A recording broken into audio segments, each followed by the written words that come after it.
Hare Krishna. Welcome to the Soul Tribe podcast. I am your host for today, Balaram Shaktidas. Dr. Jake is feeling sick today, so won't be joining us. We are devoted to bringing you ancient wisdom for the modern day. Please join us as we read the Krishna book by His Divine Grace, Srila Prabhupada, and let us share with you the wonderful shelter or ashraya of our dear Lord Krishna. Please join us in the sublime process of transforming our consciousness by hearing and discussing spiritual concepts. So, join today very special guests, John Priya Prabhu, whom you all know, and Bhakti and Karina as well, both regular attendees on the show. So, I wanted to start today by shutting up the blinds. By sharing a question that we had on the comments of one of our videos, and just discuss a little bit here, and then we'll jump into the book. So this is coming from Robert Jensen, a regular viewer. Dear Balaram and Jake, all my life I have been struggling with mental health issues. I believe I'm suffering not only from past sins in my present life, but also from sins incurred in previous incarnations. I do not like suffering this way, but believe that through suffering, I can attain expiation of sins and eventually full redemption. Sometimes I want for patience and get angry at God and others. This anger towards God and others will never do. I know I should endure mental suffering with unyielding patience and equanimity of mind, but often find myself struggling. I also understand that suffering is temporary, but life is eternal. Can you offer me some sagely advice as to how to endure suffering without shifting the blame onto God or others? Many thanks for listening. Sincerely, Robert Jensen. So, yeah, I think this is something that we can all relate to as far as our suffering. And so, yeah, maybe I'll just kind of point out a few of the points that he's bringing up here. First of all, that we suffer from, just using the term sin, but basically karma, from this life. And for those of us who have the understanding of multiple lifetimes, previous incarnations, it's, as I like to say, whether or not you believe in that, we all live many lifetimes in this life, and we're also inheriting the baggage of the previous lifetimes of our ancestors and all the people that influence us in our lives. So one way or the other, we're carrying a lot more than just a few decades of stuff. We come into this life and we're immediately, saturated with so much. And because of that, we suffer. And so there's this idea of liberation. He's using the term expiation of sins. Do you want to define that? Expiation. It's It's an archaic term. like, yeah, it's like pain for the sins we're suffering. Pain. Yeah. And suffering is often part of the spiritual life. I can really relate to what you're going through. Earlier in my life, I was ministering, I was preaching. I was a Christian at the time, so I didn't have the understanding of previous lives and karma, which is such powerful concepts to help explain why sometimes we experience so much pain that seems so counterintuitive with what we're doing now. In my case, I was serving ministries, and I was preaching and making many sacrifices, very loving sacrifices for where I was at with God at that time. and things were blowing up in my face. So I wasn't suffering from mental disabilities, but I was deeply emotionally affected. I was offended. And eventually I got mad at God. I was outraged. And because I didn't have a context that would explain it. Within Christianity, you're born once, you live your life, and then after death is judgment. And so I didn't have the concept that previous lives are affecting me now. And I even fell away and began a very long spiritual journey. And eventually, through shamanism, through all sorts of different explorations, Buddhism, paganism, I came to Krishna. And when I came back to God, I was a different person. I was transformed. And what I want to tell you is that God's mercy is there abundantly for you. Yes, you've gotten mad. You also know that you've sinned. You also know that you've fallen. You're wrong. Come to God, confess it, and God's mercy is there for you. He will take you through this. And your path obviously is going to be different from mine. We're all completely different, but God will bring you through this. And so keep your trust in him. Keep your trust and faith in him. Don't let go of him.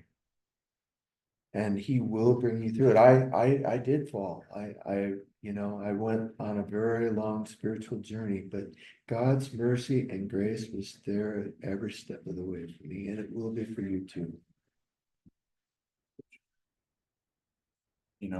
What came to mind when I was reading him speaking about getting angry at God is like, yes, like get angry. Like it's there's this one advertisement on YouTube by, I believe, the Mormon Church, um, Church of Latter-day Saints, uh, where this woman is expressing, like getting angry at God. She's like, God doesn't care if you're angry or sad or, and you put that on him. He doesn't care if you yell at him. He's like, God just wants you to talk to him, you know, Honesty is huge. right? Because we're either um Be carrying authentic. carrying that burden ourselves, or we're expressing it. And the point is that you're including him in your life. And that's the whole point. It's like in the Hare Krishna tradition, we talk a lot about uh, like material desires and whether or not we should go to God with those, go to Krishna to ask for them. And it's like, why would you not? Like you have them, you have something in your heart. You're either going to share it with Krishna or you're not. And then if you don't, you repress it. Same with your anger, any emotion that you're feeling. It's like, don't think that this is something that God doesn't want to be a part of or can't be a part of. He wants to be a part of your whole life. So yeah, I can also relate to Robert, having dealt with and struggles with a lot of mental health issues, a lot of depression, and yeah, intense states of mind, just not feeling like I had any recourse in this world, and that being very difficult, and not having any kind of understanding as to why, you know, and so that can definitely bring a lot of Be anger. authentic. Be honest. Don't hesitate. That's really it, is if somehow or other we're able to bring forth the feelings that we're having, to be transparent about what we're going through. uh, I believe, yeah, in the 12 steps, they say to bring it before God and before at least one human being, right? That you have to, confess your sins, as it were, right? The idea of confession, I was hearing this recently. Yeah, because Richard was speaking in his book on the 12 steps, breathing underwater. Um, confession became, it used to be, and you might be able to back this up, it used to be that the sacrament of confession was a communal thing, that the whole community would come together and like one day out of the year, or I don't know if it was like that, but everyone would kind of together confess, their sins, if that term works for you. That's it there in the And New they Testament. would all collectively forgive each other. You know, in the early church, in the first century, second century, into the third century, it wasn't really a church, it was an ecclesia. It was a congregation that met in houses, it met in parks, along riverbanks. And yes, the communion was a holy supper. It was a lot like prasadam. And confess your sins to each other, Paul says. That was definitely a part of it. And so having someone that you can be honest with, it can be very, very helpful, especially if they've been through something like what you're going through. But even if you don't have that, you know, be authentic, be honest, be open with Krishna. Krishna already knows he's in your heart. He's the Paramatman in your heart. He already knows everything. He knows the worst, but he values candor. And the other thing, though, confession should be with the intention of ceasing from the wrong behavior to the best of your ability. But if you fall again, you get up as many times as you fall. You keep hold of Krishna's feet and you don't let go as many times as it takes. Krishna's grace is there for you, but with the intention of ceasing from it and with his help. And this is another thing. We know that we're under the internal energy of God. And that is an infinite resource to help us, which in Christianity, it actually is there. It's called walking in the Spirit. Srila Prabhupada said that Christ consciousness, Krishna consciousness are exactly the same. And it's right. If you look at the definition, the fruits of the Spirit in the Bible, and what we expect at walking with Christian and Vaishnavism, it's identical. But Christians don't have the knowledge. They don't have the knowledge of the gunas and so many things. Cosmology. Yes. It's not as complete. Yeah, everything, It's all there. Nothing is as clear. It's not laid out philosophically and precisely, but which has pros and cons. yeah. So he will work you through it. The grace is there, the power is there, and you will be victorious if you just hang in there. Don't lose your faith in him. Yeah, there's a few things around that. Yeah, I was hearing from Father Richard about this concept of asking. Asking you shall receive. Actually, this was also in the same book, Breathing Underwater. Because there's that statement, and then in the previous chapter of the book of Matthew, he says, your Father already knows what you need, so do not babble on like the pagans do. But then he says, and Our Father, give us this day our daily bread. So it's like these are equivocal, instructions, like ask God for things, but then like you don't need to. So what's the point? What is he getting at? It's not about getting what you ask for. It's about changing your locus of control by asking. As soon as we bring it before God, it's not like we're saying like, I have my ideas and my needs, again, like my material desires. We're not bringing them before Krishna to say, like, you better get with my program, because that's the the main argument against it. It's like we don't want to do that, so don't even go there with Krishna. No, it doesn't mean don't go there, because we're not bringing our desires before him for him to fulfill them. We're bringing them before him to acknowledge the fact that you are my locus of control. You are the one running the show, and that my transformation is on your terms, you know, versus, as Richard brilliantly puts it, defining your own terms of sobriety, right? It's like, this is how my program of sobriety is going to go. Like, this is what it means for me to be sober. And it's just like a way for your ego to,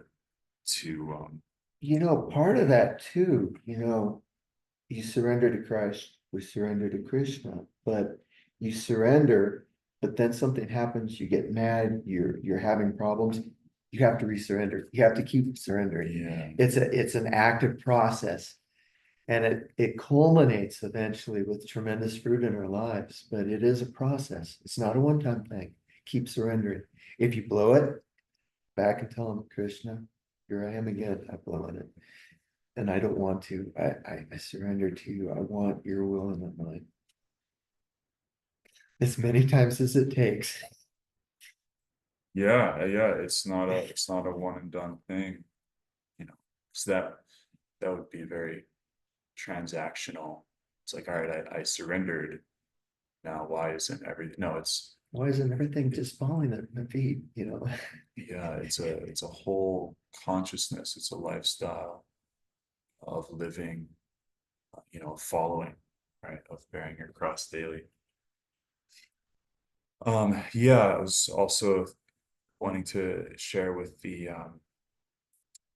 old practice of confession that eventually morphed into this very institutionalized events where you would go and confess to the Holy Father, whatever, and they would then and it's like, because Father Richard, of course, speaking is able to speak from experience with this, um, and I suppose we have an equivalent with the guru disciple relationship, that you should lay everything before the guru. I don't think we have seen so much of a um transactional thing around that in our movement, right? Because whereas like you think of the Catholic Church and it's like, yeah, every what is it, every Friday or whatever, you go to do your confession, and then like the next day you're back to your old patterns. Priest is absolving you, but Yeah. nothing has really changed because it's just an outward ritual. Right. Confessing from the heart with the intent of ceasing the behavior, asking Krishna for the grace, mercy to overcome it. That's powerful. You got to stick with it though. It's a process. In the Bhagavad Gita, Krishna at one point remarks, what good does suppressing your basic nature do? You're having these problems and suppressing it isn't going to solve it. Only Krishna can solve it. Go to him. And in a deeper sense, it's really what's going on here is we are dying to our smaller self, right?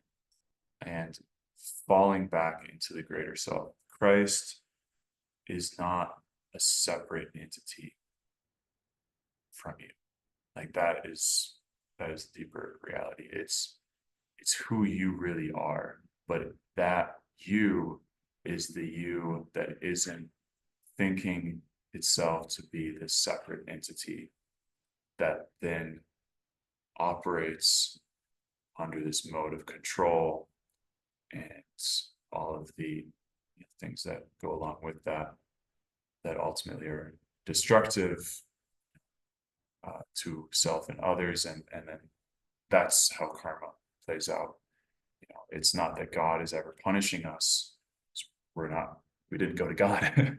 It's like I, taking the reins my own self, and then you find yourself in a ditch. It's like, well, yeah, you're not able to steer, um, yeah, it would be like if I had my feet try to drive the wheel for me, and I had my head down, under the seat.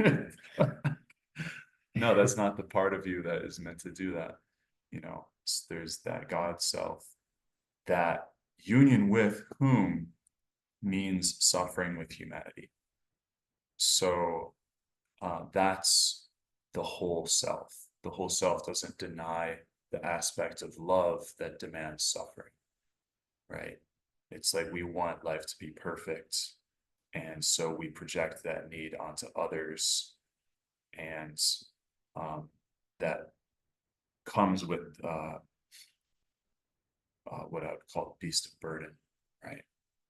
Uh, and scapegoating others, uh, and internalizing the wound that we've received and carrying that. Now that's the burden right there.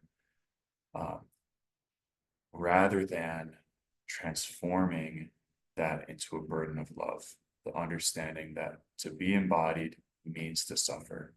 And as infinitesimal sparks of spirit, right, as parts and parcels of God, which we call the marginal energy, situated on the margin between internal and external, spiritual and material energies, we're always going to be up against these two energies. We're always going to be in contact with God.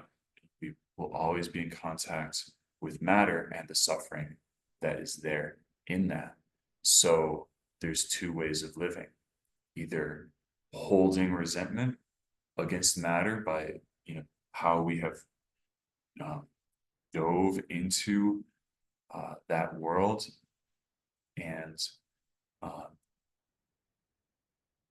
projected the causes of our suffering back, and projected our love into that world, and expected perfect reciprocation from that, or acknowledging, realizing, remembering our true nature, which is spiritual. Right? Krishna says, although you're in the marginal position between spirit and matter, your real constitution is spiritual. That's who you really are, and that part will never be corrupted. And that's another point as far as like expiation of sins. It's like, if you stay in that thought loop of like, I need to pay this off, I have to suffer like tit for tat with these things, you're missing the point. It's Purification. Suffering can really purify.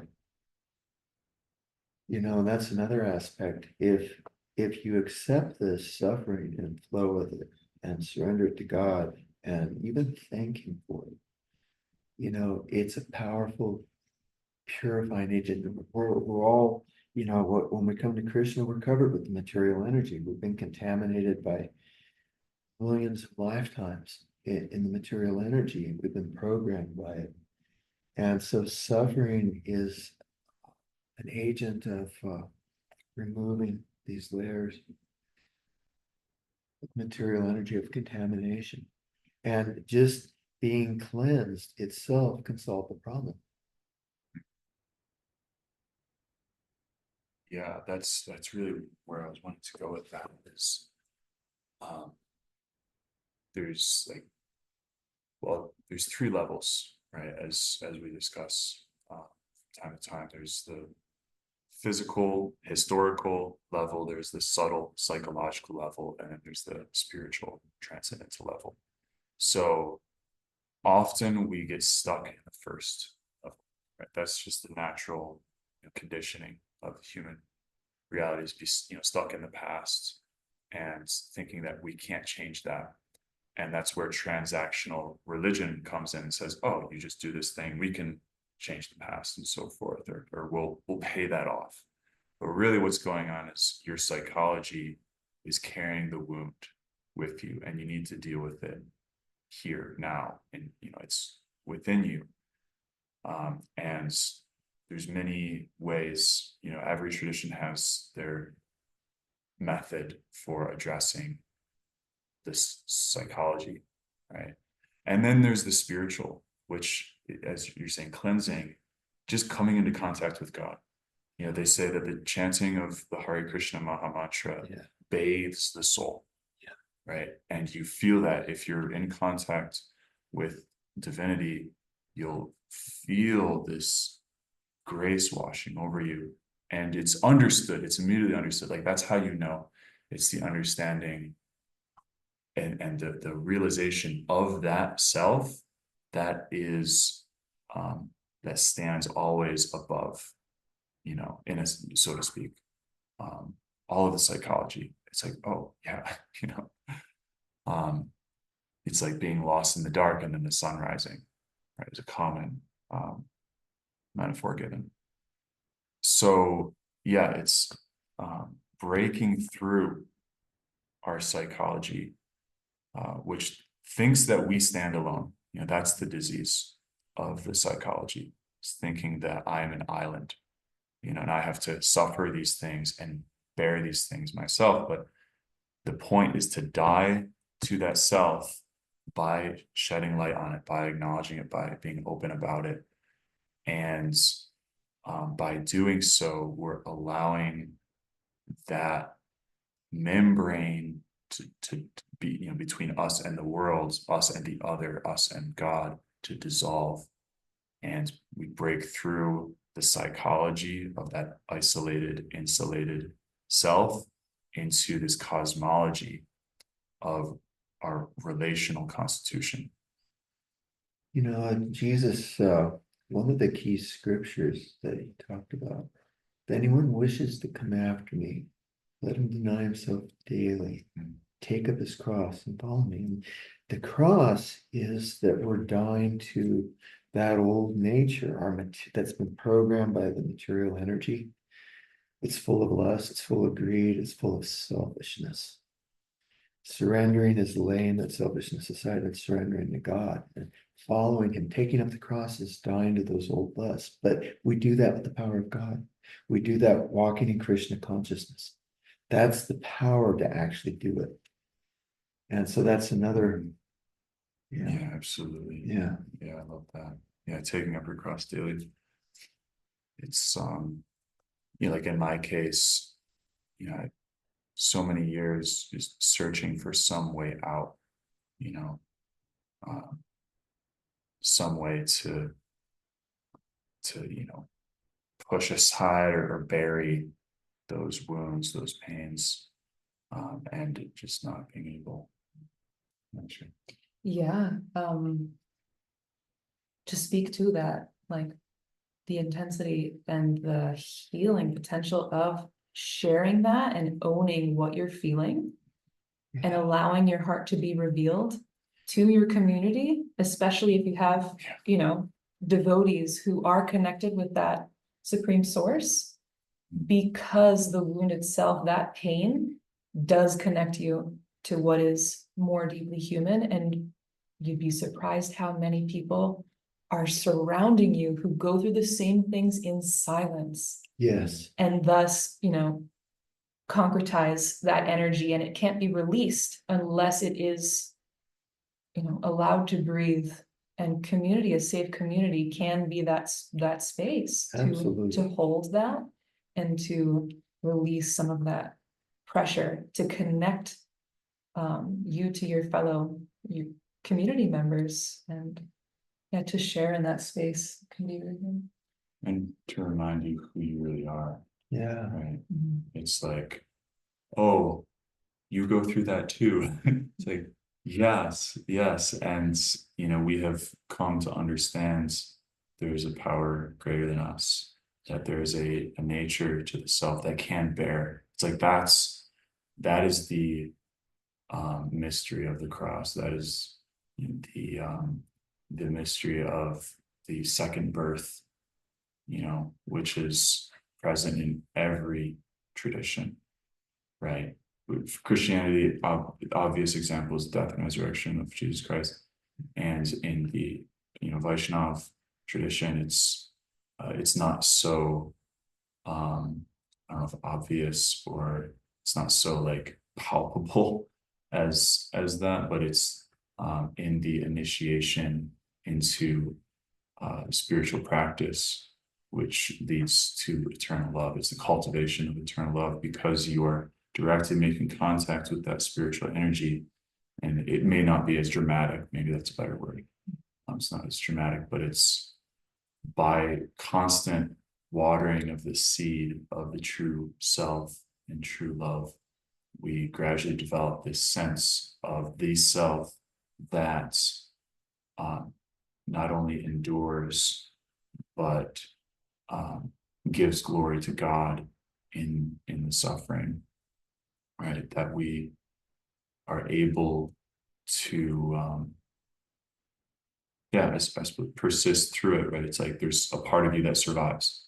So just being able to express, to be open, because when we hold it, we're suffering it, we're thinking that this is going to kill me, so I have to just hold myself fast on the brink of extinction, right? But it's like the morning comes and you're still alive. It's like you have to recognize that. You have to recognize that. It's like, oh, I just survived that. It didn't kill me. Why? And that's sort of like, that is the nature of this world, actually. It's not that the suffering is wrong. It's a gift. And it's actually, again, it's glorifying God, because it's showing you that you are something more. And what is that? That's God's energy. And it's like, it's not even touched by pain and death, so it's like, hallelujah. So to be in touch with that is to recognize that there is life on the other side of death. And the more that we come into that, we actually become eager to go through that. And that is most beautifully expressed in the prayers of Queen Kunti, the first canto of Srimad Bhagavatam, where she prays to Krishna, please let suffering come again and again, because the more that it does, the deeper into my relationship with you I'm seeing you everywhere. Because I'm seeing your internal potency in everything. There is nothing that can scare or threaten me. And it's like, the more intense that suffering is, the more glorious your internal potency becomes. So it's like, she gets it. That's a very advanced stage, but we should understand the shelter that is there of the Lord and his devotees, who are together showing us, demonstrating us, encouraging us to go into the wound, to go into that suffering and recognize it for what it is. It's the pain of humanity. It's not you. Don't identify with it, right? Hold it and know that you're empowered to do that.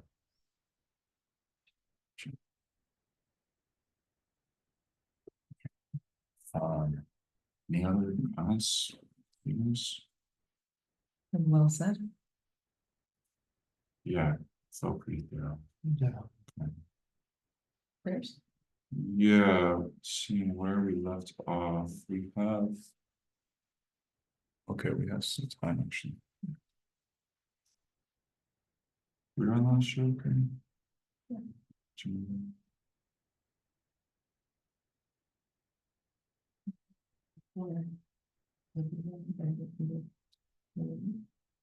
And we're talking about Krishna got sucked into the room. Yeah, we probably put her down. Okay. Okay, yeah, that's good. Do I even have the price? Probably some.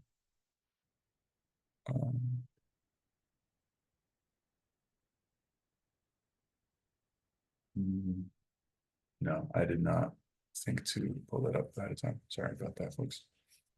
Om Namo Bhagavate Vasudevaya. Bhagavate Vasudevaya. Om Namo Bhagavate Vasudevaya. Bhagavate Vasudevaya. Om Namo Bhagavate Vasudevaya. Om Namo Bhagavate Vasudevaya. Om Jnanatimandasya Jnananjana Shalakaya Chakshurunmilitam Yena Tasmai Shri Gurave Namaha.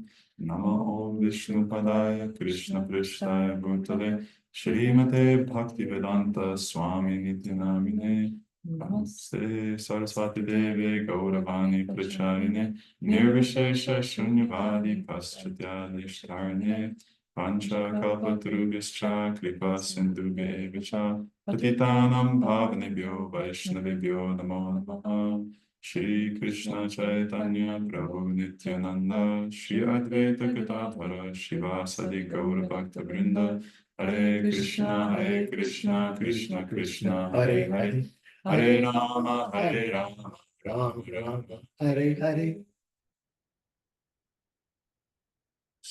Nor did I pull up the text on database. Take Jake's Can preparation. edit it in work. later. Yeah, right. Yeah. Taking Jake for granted. Thanks, Jake. Yeah. So, yeah, we're reading from the Krishna book, chapter 7, the salvation of Trnavarta. I like how it's just right in the title. The framing of this is not the killing of the demon, it's the salvation of the demon. So right there, again, it's like you are not your sins, right? And I think that's really what the transactional consciousness is. It's like I am my sin, therefore I have to pay for it. You know, I have to suffer. It's like, no, you get to suffer. Like it's such a different thing. Yeah. It's transformation. Yeah. Why? Because in all things the Lord saves. You know, the Lord is merciful. Yeah, I don't think we emphasize that enough, that his mercy is there through all things. So just bring it to God. Yes, absolutely. So the thing with the demons in this book is they don't really bring it to God. God comes to them, you know. So it's like, yeah, that's their salvation. It's like, how amazing, you know, Krishna kind of like goes out of his way to slay these demons, and like externally, like it's like only on the physical level is there like a vanquishment or a destruction or a wound. It's, and like that's the thing. It's like, again, these three like levels of temporality. You know, the historical, the physical. It's like the wounding occurs in one moment. And usually after like 15 seconds, what was it? We were listening to Danya, who's saying like after like 90 seconds. 90 seconds, if you're still carrying it, it's like it's in here. 90 seconds it takes for the emotion to fully process in the body and then dissipate. Oh, Yeah, so like biologically, we're only suffering an emotion for 90 seconds. It's like, you know, the actual chemical. But even that, it's like we can realize we're transcendental. It's just the surface level of the actual experience. You know, but we're convinced that that's it, so we internalize it. That's the problem, is we internalize the wound and the shame and so forth. It's like, yeah, you know, so I'm drawing a parallel between like our getting wounded and Krishna killing the demons. It's like only on the surface level is he killing them. Only on the surface level are we being wounded. But then beyond that, there is only grace. And if we can understand that, we understand that the surface level also is grace. That this world of duality, of pain and suffering, is also grace, because it's only serving to shed light on the luminous reality of grace. So he's coming to save Trnavarta. It means like the demon is embodied, right? And so like beast of burden is embodied in us. And all that has to happen is die. You have to die, right? That's all it takes. People like, You just have to What's die. so scary about that? Point is like, we die and we're reborn every moment. At least the potential is there to die and be reborn, to be renewed at any moment. Problem is we stay, attached to the past. We stay attached to our psychology, to our desires, to our different predilections, our moods. And we don't allow the Lord to renew us, to show us that you are greater than this, my child. So the demons, it's very graphic in this story. This is the previous age where demons were embodied literally, right? Yes. And how could they let go of their psychology when their biology even was that, so they had to be slain. Whereas for us, it's the same thing, but it's on the subtle psychological level. Right. But the same process is there. Those demons have to be slain. And it's just a moment, but suffering. It's like we think death is a scary thing. It's like, no, it's just a moment, and then you will actually endure through that. And then you'll realize the salvation, which is that all-enduring grace of God. So in the previous episode, we read the actual story of Krishna being swept up into the sky by the Trnavarta demon, and that baby Krishna assumed a great weight and basically crashed. I'm not sure if we read that. Yeah, okay, I don't think so.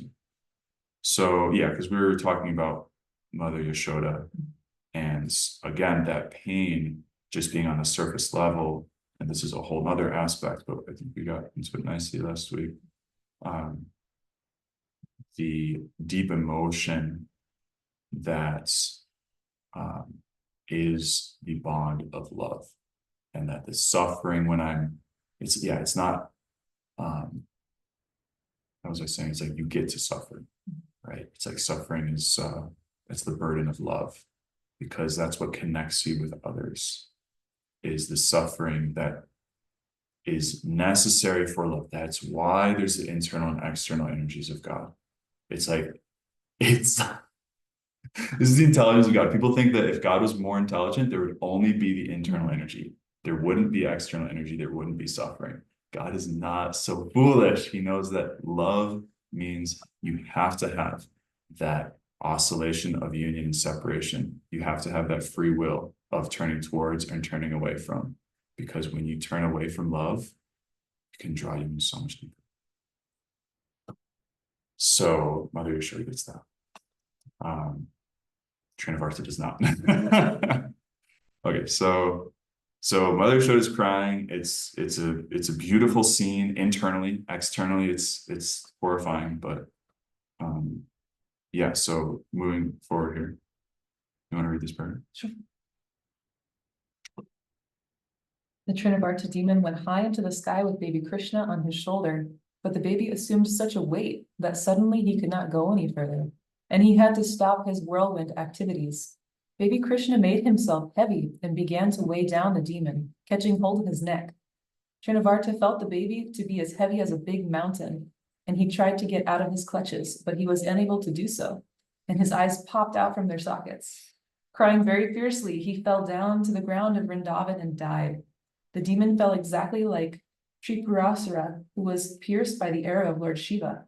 Trinavarta hit a stone slab, and his limbs were smashed. His body became visible to all the inhabitants of Vrindavan. Okay. Interesting. Okay, I touched him. Yeah. Super graphic. I love how they put like his eyes popped out from their sockets, and that's like, we need that like gore. we search for it in the wrong places. The detail when it hit the rock slab. Yeah. Okay.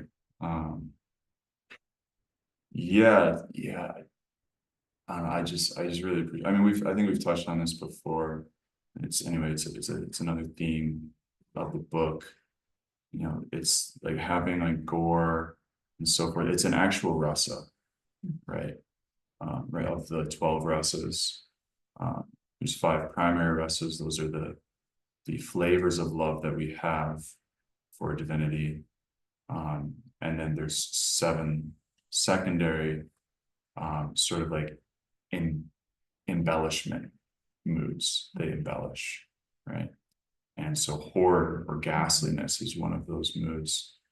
And it's like, if you're honest with yourself, the human being craves that. It's like whenever there's a car accident, like, are people just driving by? No, like it slows. There's a traffic jam. Why? The cars are off the road. There's still a traffic jam because everyone has to slow down and look. It's like we're attracted. It's like, oh, gross. You point at something, like everyone turns, what is it? There's something there, though. It's not like a satisfaction, but it draws us closer to our humanity, and it's deeply emotionally affecting for us. It reminds us of our mortality, and I mean, very disturbing, but it is something that we are drawn to. So Yeah. But yeah, to be able to appreciate it, like we were talking last night, like when we can like really point out the false self and we can like smash it, like destroy. It's so satisfying. It's like it's the proper place. You're putting it in its proper place. So putting death, dismemberment, smashing of limbs in its proper place, like that's what we have to do with these demons, right? So when we hear this story, and it's like, so what is the Trnavarta? I mean, I maybe I should have looked up. I didn't think about that, but each of these demons represents one of the demons of our psychology, right? Yeah, maybe you could look that up, what Trnavarta represents. Because when we can recognize that, then we can, because Krishna's, again, he's already doing this work. It's like there's a historical, psychological, and the transcendental. In these stories, Krishna killing the demon, and again, us suffering in the past, they happened in history, physically and so forth. But there's also this transcendental level where simply by hearing these stories, Krishna is affecting these things within us. And so psychologically, if we can understand and appreciate that, we can apply that destruction to this demon. So Trnavarta represents the obstacle to worshiping Krishna that manifests in the form of pride of learning, the use of false arguments, and dry logic. According to Sri Narasimha Chaitanya Ashram. That's the article. So if we were more expert on this, are you seeing anything? I wanted to mention before, maybe it's related. It says that the Trnavarta demon, when he was destroyed by Krishna, became visible. His body became visible before he was a whirlwind.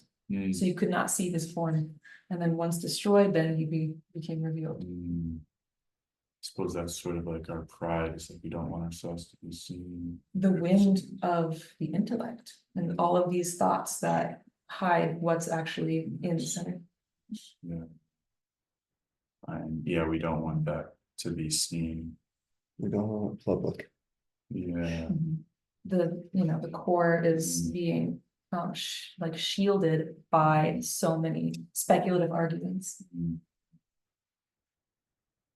Jai. So it's like, yeah, we have to recognize that.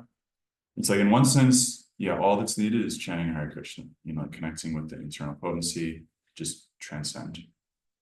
But it's a privilege to also be able to do the work on a psychological level, because that will then affect the physical, material, historical level, and you'll be able to shine that grace through the world because you've undergone profound transformation. Anyway, that's my take and opinion on that.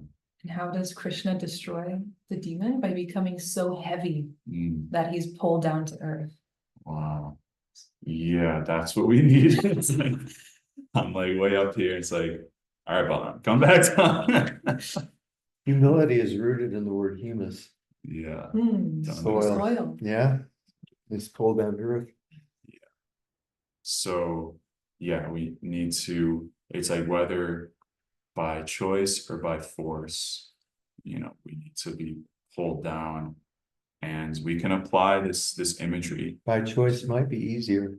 Yeah, maybe.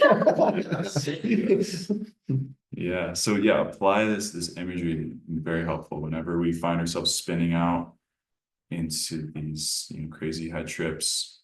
Just remember Krishna in Trnavarta. Yeah. Okay. When the gopis saw the demon killed and child Krishna very happily playing on his body, they immediately picked Krishna up with great affection. The cowherd men and women became very happy to get back their beloved child Krishna. At that time, they began to talk about how wonderful it was that the demon had taken away the child to devour him, but could not do so. Instead, he fell down dead. Some of them supported the situation. Quote, "This is proper because those who are too sinful die from their sinful reactions, and child Krishna is pious. Therefore, he is safe from all kinds of fearful situations. And we too must have performed great sacrifices in our previous lives, worshiping the Supreme Personality of Godhead, giving great wealth and charity, and acting philanthropically for the general welfare of men. Because of such pious activities, the child is safe from all danger." End quote. So yeah, they're bringing an interesting concept here that due to our pious and impious activities, we meet with different reactions. Sada yoni janmasu. If my mind were a little more coherent right now, I recall the whole verse, but chapter 13, text I want to say 22. Due to our contact with material energy and trying to enjoy and lord over that energy, we meet with sat and asat, good and bad reactions. So yeah, they're saying because this demon was impious, he was too sinful, that he met with that end, and because Krishna was pious, he was protected.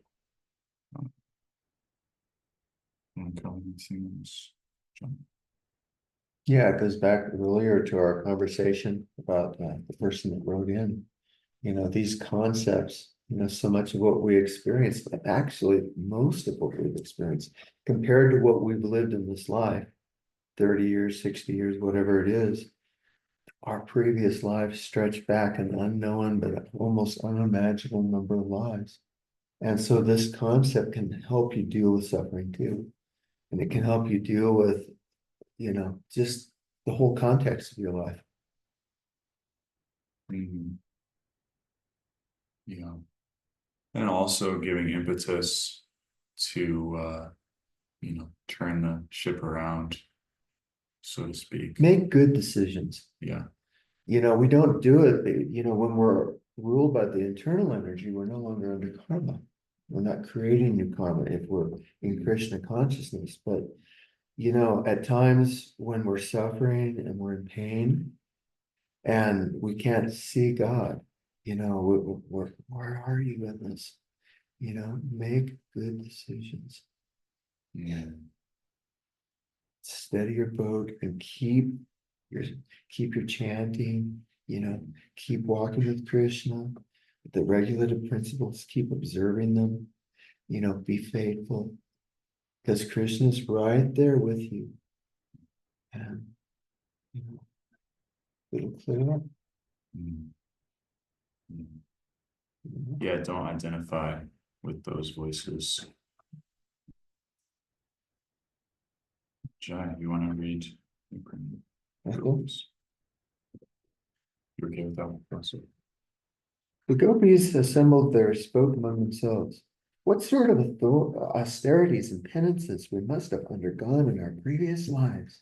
We must have worshipped the Supreme Personality of Godhead, suffered different kinds of sacrifice, offered different kinds of sacrifices, made charities, and performed many welfare activities for the public, such as growing banyan trees and excavating wells. As a result of these pious activities, we have gotten back our child, even though he was supposed to be dead. Now he has come back to enliven his relatives. After observing such wonderful happenings, Nanda Maharaj began to think of the words of Vasudev again and again. And my eyes are a little blurry.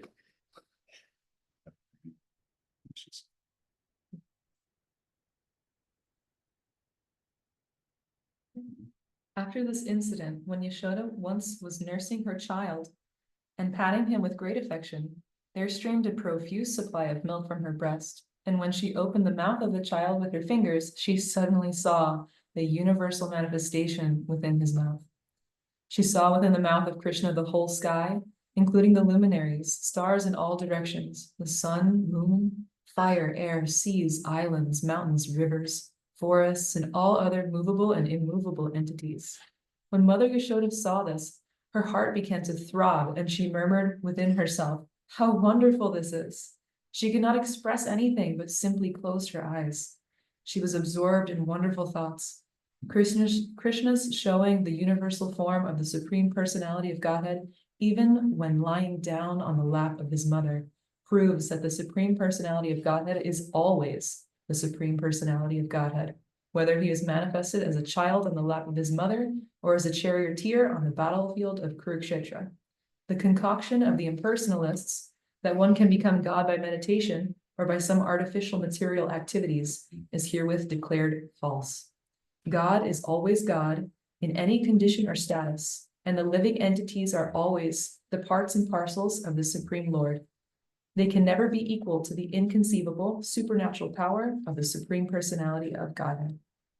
Thus ends the Bhaktivedanta purport of the 7th chapter of Krishna, the salvation of Trnavarta.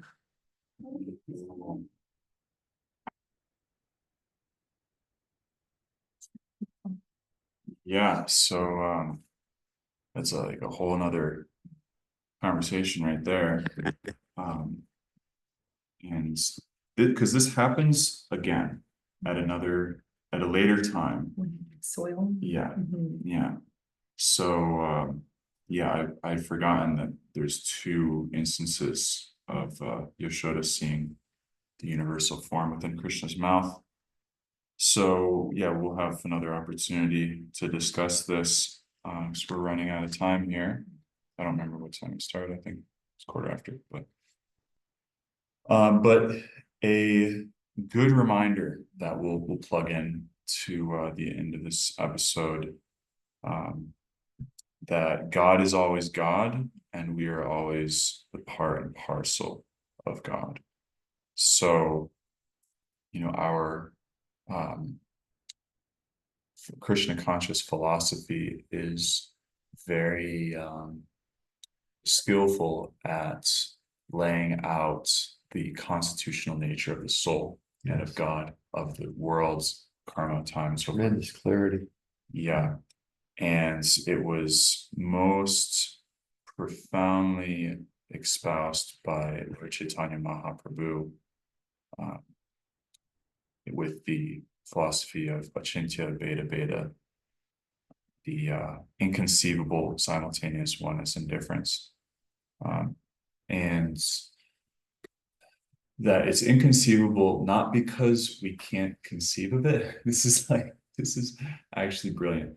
And I'm pulling this from some of the teachings of Richard Rohr, but it is brilliant. And because to be totally fair and honest, we are not the only ones with this philosophy. This is the truth. This is the absolute truth, is that we are one with and different, distinct from God.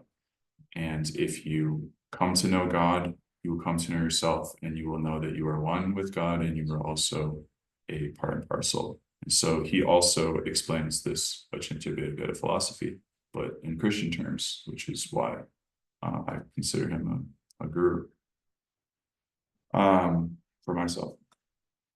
but he said he says, because he uses the term mystery, he says mystery does not mean you can't know it. So we would say achintya. Achintya doesn't mean you can't understand it. It means it is infinitely understandable, that your understanding of God is infinite. Isn't that beautiful? So it's like, yeah, it's not like, because I think what occurs a lot on the, lower levels of maturity, of understanding in Krishna consciousness, is we use this term achintya to just how to say just sort of put God in a box of the achintya. It's like anything we can't understand, oh, achintya. We just throw it into the achintya box. And we don't So I don't try. have to deal with it. Yeah, I don't have to reckon with that mystery. And what occurs there is the unfortunate trend towards institutionalism or dogmatism, right? It's like, well, we can't explain it. The book says it's achintya, so you just have to accept it with blind faith. And people look at us and they're like, We'll come yeah, up with a dogma. yeah. So that's helpful for protecting, contingencies of an institution, but it's not so helpful in preaching the gospel, because to actually come to know God, you must experience God. You must come to an actual comprehension. It is chintya. It's like, it has to be, your chitta is actually grasping. But there again, it's like simultaneously you're grasping and you can't grasp. Right. And it's like, you're okay with that, because it's a mystery that unfolds ad infinitum. It's like, that's actual love. It's like, I know you, and yet, like, there's so much to you that was taken eternity to unfold, to get to know. And that's not threatening. I think that's to one of us. maybe one of the joys of eternity is constantly coming to realize more about God. Yeah. And even Krishna is constantly learning more about himself. Isn't that amazing? Yeah. So anyway, he gets it, right? So the final plug here is, dying to the small self, and like falling into, Rishwar has a beautiful title, falling upward, right? It's like it is a falling into that greater self. And it is, if we're truly having that experience, we'll understand that being God doesn't mean that we are the supreme God. It's like we are God in one sense.